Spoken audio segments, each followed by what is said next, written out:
So I just wanted to start out by saying, of course, good morning, further glowers, and welcome to 2021. And first of all, by the powers vested in me as a reverend with Centers for Spiritual Living, I am calling a mulligan on 2020. We all get a do-over. I don't know how you feel, but I aged about 10 years and I want them back. Yes, yes. All right. Love it. Okay, so anyway, the marking of a new year gives us all an opportunity to look back and reflect on the year that just passed. And the networks run their news highlights reels, and of course the passing of notable personalities is marked. And it's a time of year filled with traditions. But this year shook us to the core, and so many of our traditions became distorted caricatures of themselves. Holiday gatherings were just absolutely blown off the map. I mean, I was fortunate that I was able to travel and be with some of my family. We did that very safely. But Christmas was kind of a bust for our family. Of course, my girls were down in Brazil, so we weren't together anyway. We were together virtually. But, our emotions have just been pushed and pulled and stretched and torn so much this year. There's just been so much anxiety and strife in our life that, it was a tough one. And we were all kind of just gasping for that. Is it over yet? Is it over yet? Are we there? So, and of course, in a way, we're still kind of feeling that way about some things, but we'll get there. So, we have watched everything normal in our lives be run through the ringer and just literally hung out to dry. But one thing we can count on, though, even in such times as these, is our commitment to our spiritual truth.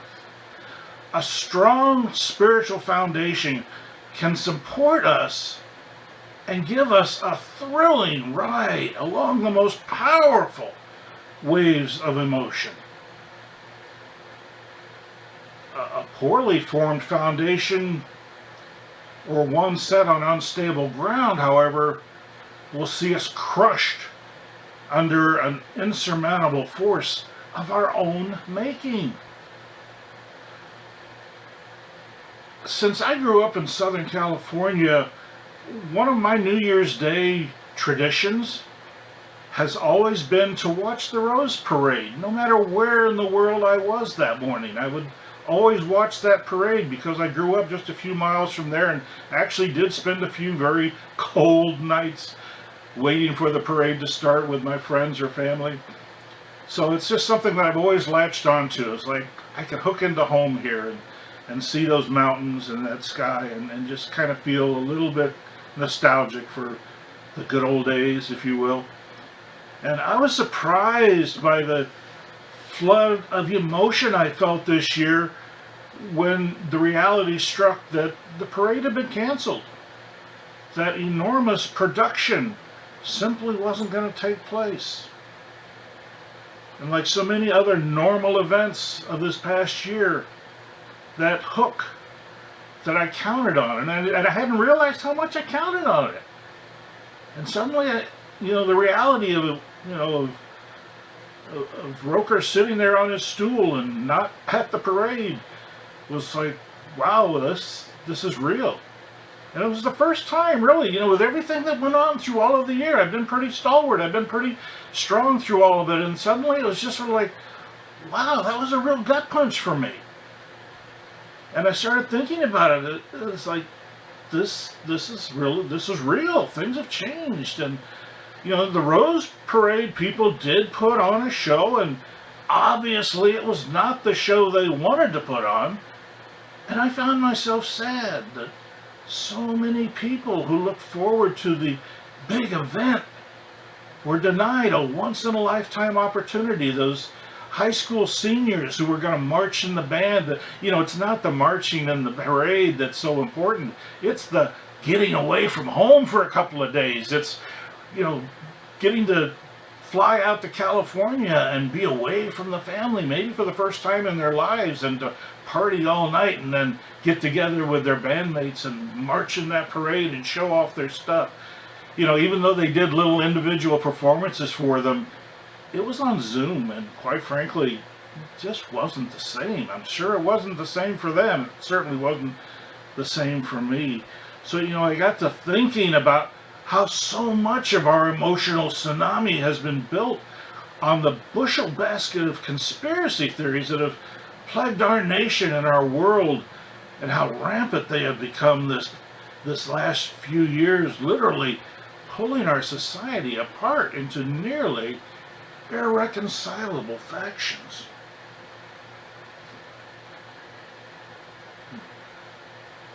Now, I have a pretty strong spiritual foundation, and I know everyone here this morning is committed to maintaining spiritual principles in all of your lives. But we are all subject to emotions and can all use a little help interacting with others who have allowed their spiritual eye to be blurred by misinformation. You know, it's easy to kind of hold your own ground, but then you kind of run into somebody else who's living a totally different reality, and you're like, whoa, how do I deal with this? You know, it's like, I want to feel bad about this. I do feel bad about this. So, you know, I asked the Google machine to help me understand what causes people to buy into conspiracy theories. Not the real ones like alien spaceships crashing in the desert or Elvis still being alive on a secluded tropical island, but the crazy stuff that even the National Enquirer refuses to print. So, you know, I will be quoting Dr. Thomas Swain. I found a very concise article by him on the internet, and he had 10 reasons why people believe conspiracy theories, and I just kind of used that as a primer to bolster what I was already believing. But it's like, okay, here's a guy that's researched this, he kind of knows what it's all about. So I'm going to be doing a really shallow dive into conspiracy theorists and emotions and how they tie together. So in keeping with our earlier meditation, fear and anxiety are two of the emotions we are exploring here this morning. But I'm going to start out with the big one that we all kind of recognize really quickly, and that's anger. Now, you've heard me talk before about anger really just being fear in disguise, because nobody likes being scared, and it's so much more politically correct to be angry than scared. You know, so we kind of go there.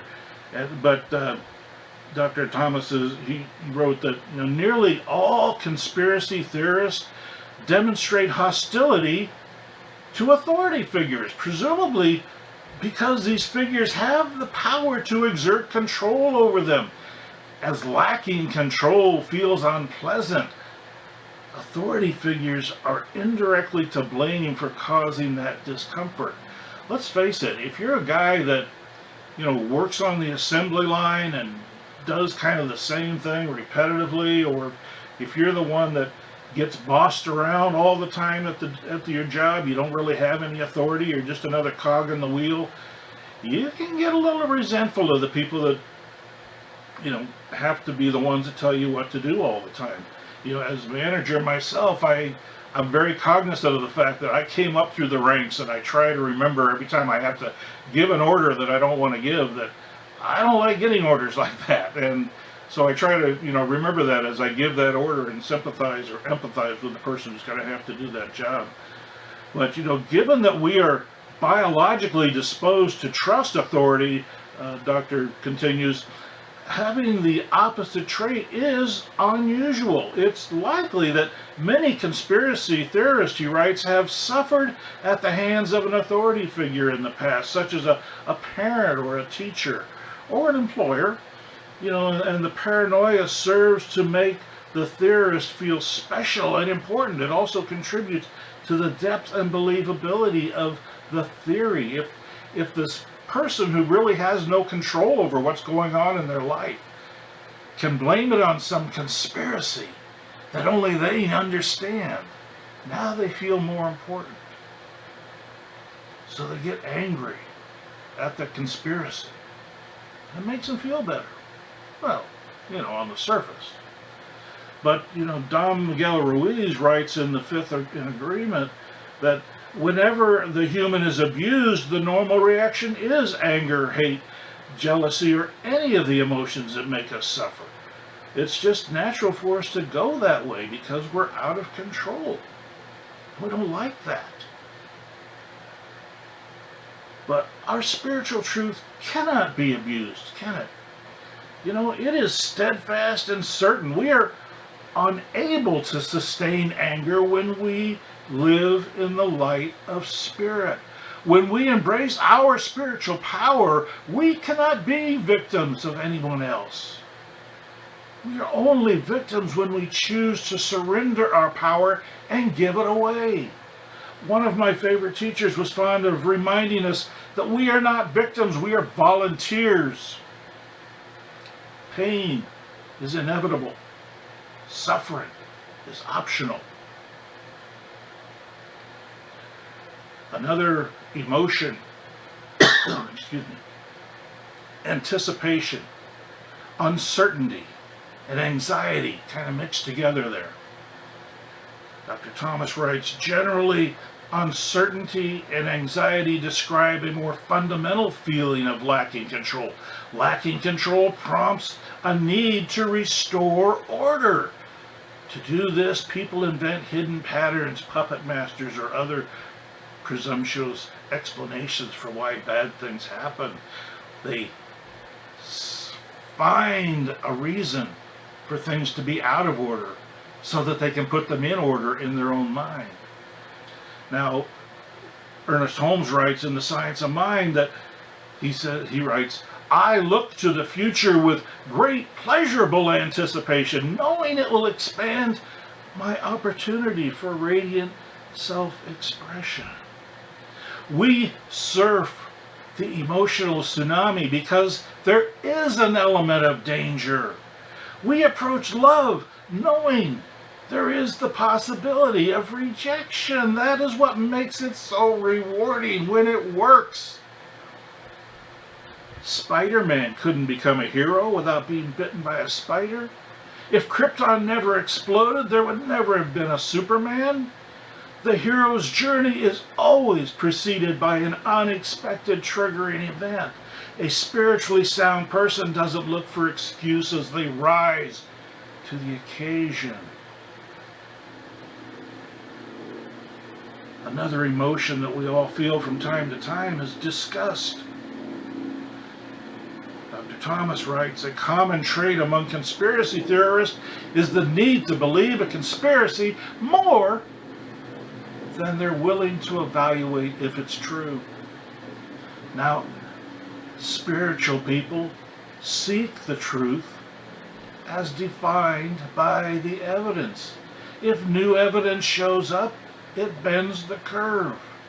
If the evidence proves to be false, it's exposed as false and rejected. It doesn't continue to affect our belief. We simply let it go. If we stick our hand in the fire believing it's going to be cold and that we can hold our hand there for a long time, we soon learn the truth. It's hot and we don't want to keep our hand there, and we change our thinking, don't we? We remove our hand from that fire. When real vulnerability happens, Brene Brown writes in Daring Greatly, when real vulnerability happens in men, most of us recoil with fear, and that fear manifests as everything from disappointment to disgust. She continues, the idea of do this or dislike these people if you want to be accepted into our group, that emerged as part of a major shame setup in the research that she was studying.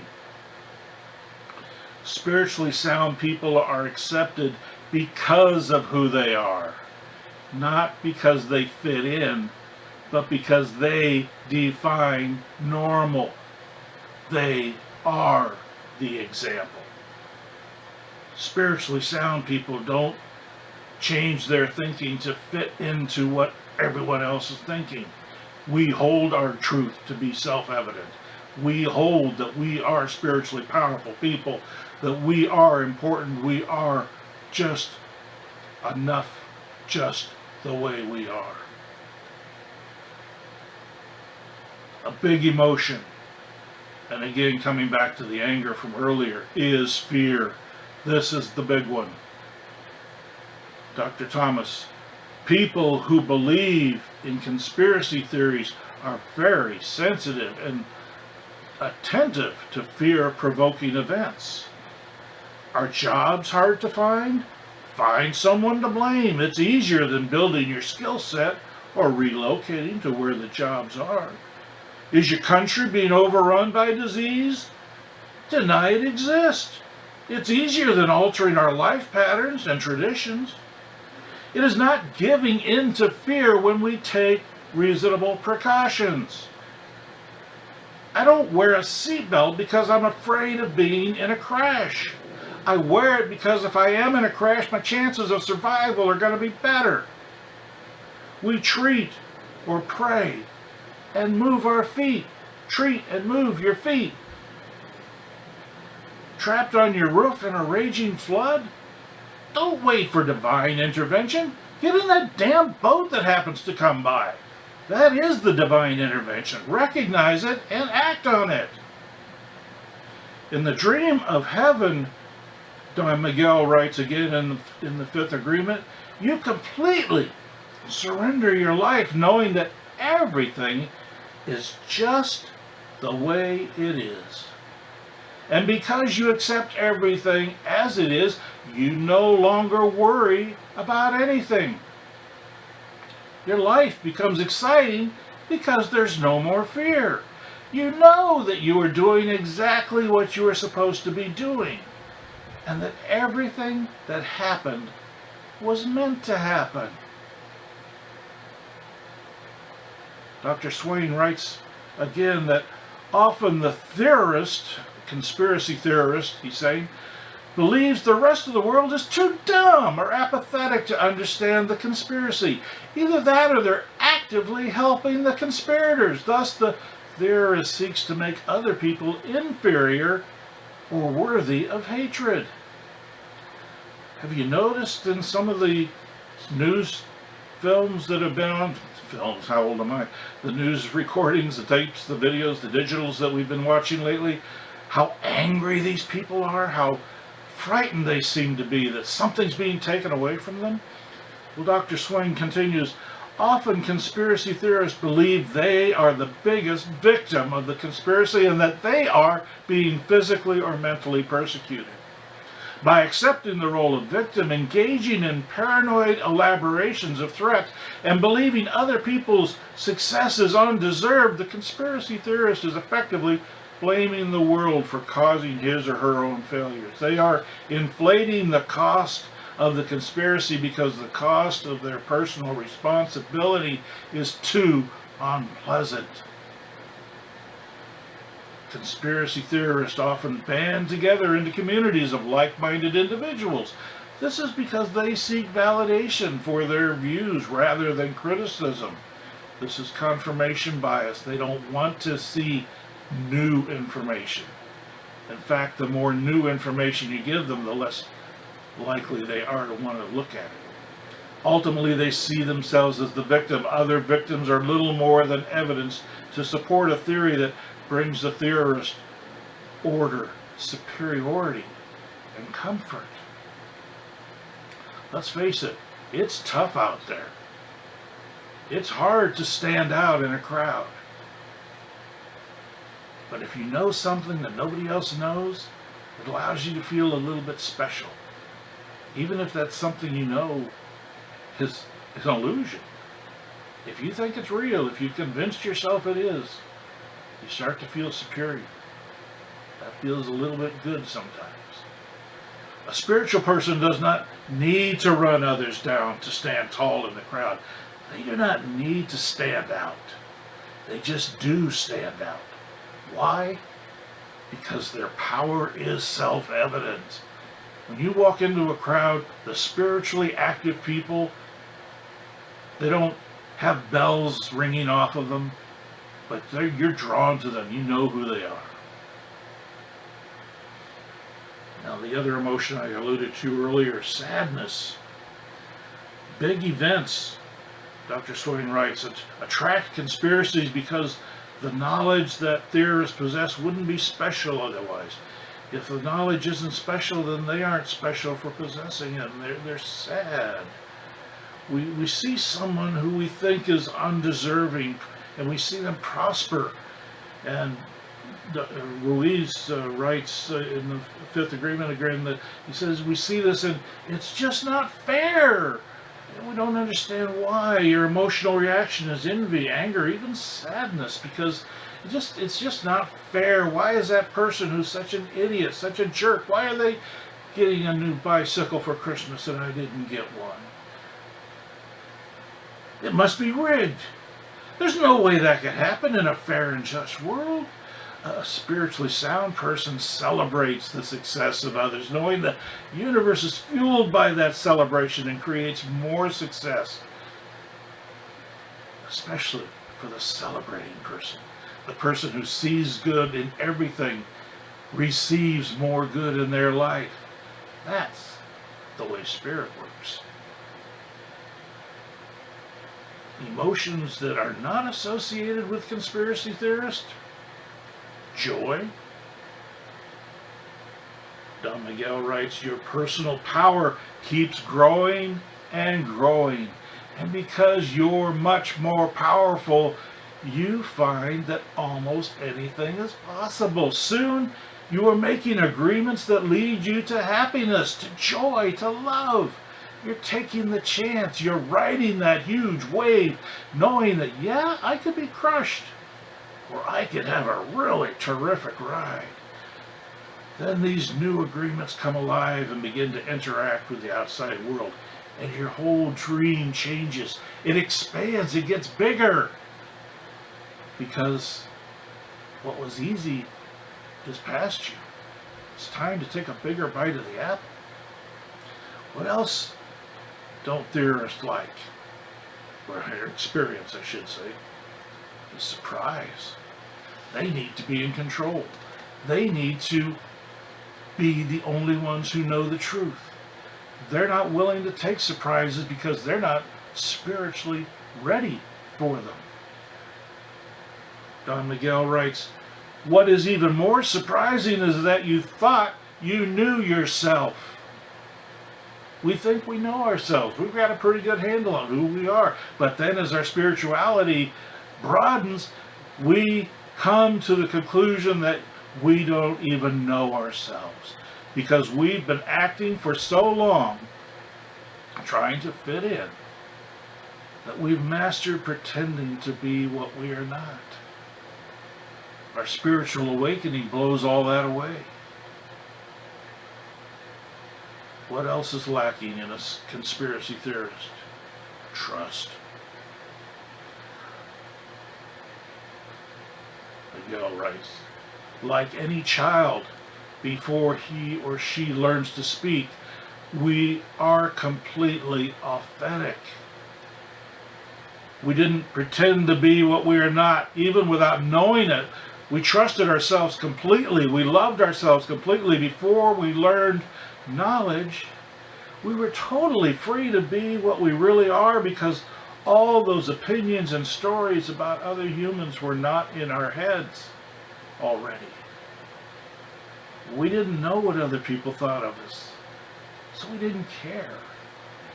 The spiritually attuned person, it sounds a little rough.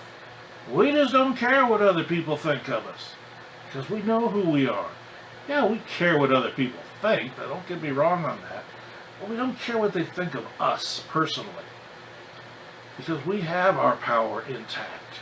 We know we are spiritually strong. And Miguel writes more on, but once you see the difference between reality and the virtual reality, the make-believe, you know that you can trust reality and you don't have to trust the make-believe, virtual reality. but you can't enjoy both. You know, you can hear a good conspiracy theory and have a nice laugh over it, but let your spiritual eye filter keep you aligned with the truth. Because really, I just want to enjoy a parade. So thank you, and welcome to 2021. Or 2020 again if you take me up on the mullet.